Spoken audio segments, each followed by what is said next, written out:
Bom dia, pessoal. Eu sou Marcos Alves, professor da Universidade Federal de Pernambuco, e nós estamos aqui para mais um Botanicamente Falando.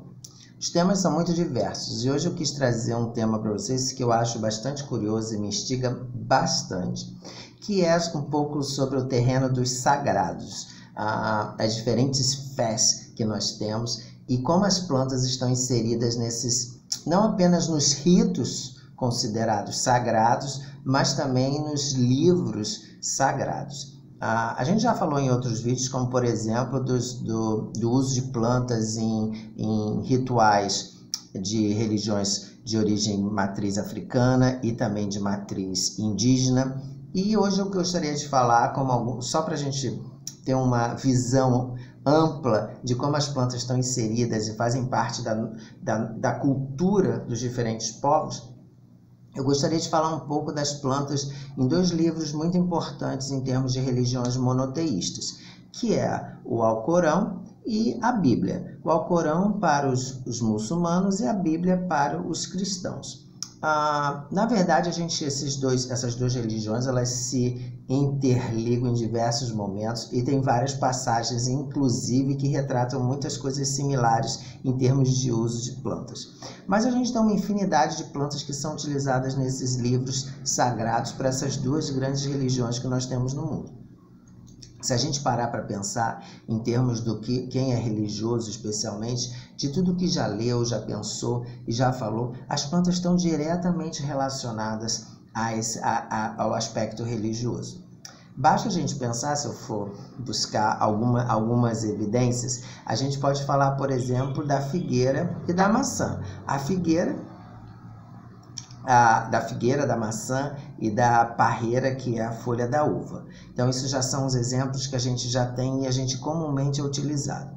Outro exemplo que a gente tem de plantas que estão nesses livros sagrados são as tamareiras. A gente não pode deixar de lembrar que os reis magos, como relatam os livros sagrados, os reis magos levaram para Jesus Cristo, recém-nascido, uma série de presentes. Esses presentes incluíam plantas. Olha que coisa interessante, que entre essas coisas incluía o nardo, a mirra e o incenso, todos eles de origem de plantas. Então, existe uma gama de plantas citadas na Bíblia e no Alcorão muito grande. E isso é muito interessante, ou seja, esse é um documento, um registro, desde daquela época, porque esses livros não foram escritos agora, então esses livros eles são de muitos anos atrás, de séculos, milênios atrás, né? Então, assim, é um retrato do uso dessas plantas. Tanto o linho, que era uma moeda de troca, e está retratado isso nesses livros, né, da família Linácea. A gente tem aí, como eu falei, a maçã, a família Rosácea, a uva, a parreira, da família Vitácea, as tamareiras, da família Arecácea palma. Então, a gente tem uma infinidade de representantes, de exemplos botânicos em dois livros amplamente utilizados pela comunidade do mundo como um todo devido ao seu aspecto religioso sagrado. Então, uma outra coisa que eu gostaria de chamar a atenção é que no grupo da mirra, né, por exemplo, a mirra é de uma família que nós temos muito aqui no Brasil, e só para fazer uma correlação, a mirra ela é utilizada especialmente para a produção da fragrância quando ela é queimada, mas ela também tem uma série de propriedades medicinais. E essa família da mirra, que nós não temos de forma nativa no Brasil, mas nós temos representantes dessa mesma família aqui na flora brasileira, que é a família Burseraceae. E tem um exemplo que é muito comum e que tem uma resina com a mesma intensidade de fragrância, que é do gênero Proteum, que é chamada de breu branco, muito comum na floresta amazônica e na floresta atlântica. Então, essa resina também é utilizada por povos tradicionais no Brasil para a produção de incenso, nesse mesmo modelo dessa fragrância que ela é queimada e produz esse aroma, esse odor agradável.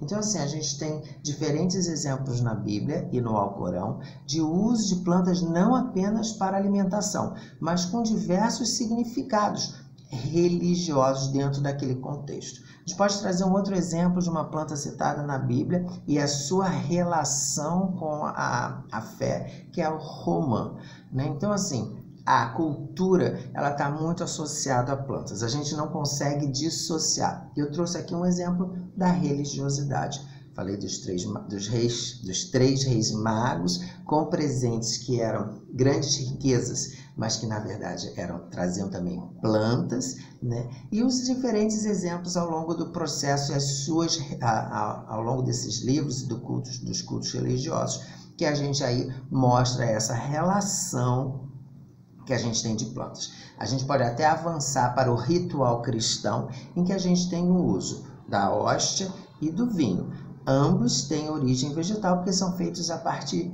de plantas. Então são vários exemplos que, se a gente analisar friamente, as plantas elas estão inseridas também num aspecto cultural, religioso cultural, que nós temos no Brasil, mas que também isso está espalhado pelo mundo todo. Então é só para a gente ficar com mais um exemplo de que as plantas elas têm um papel fundamental na nossa existência, não apenas no que a gente come, não apenas no remédio que a gente usa, mas também no aspecto religioso cultural. Então a gente se usa de plantas também no aspecto cultural, nos livros sagrados e nos próprios rituais que nós utilizamos nesses processos sagrados de fé.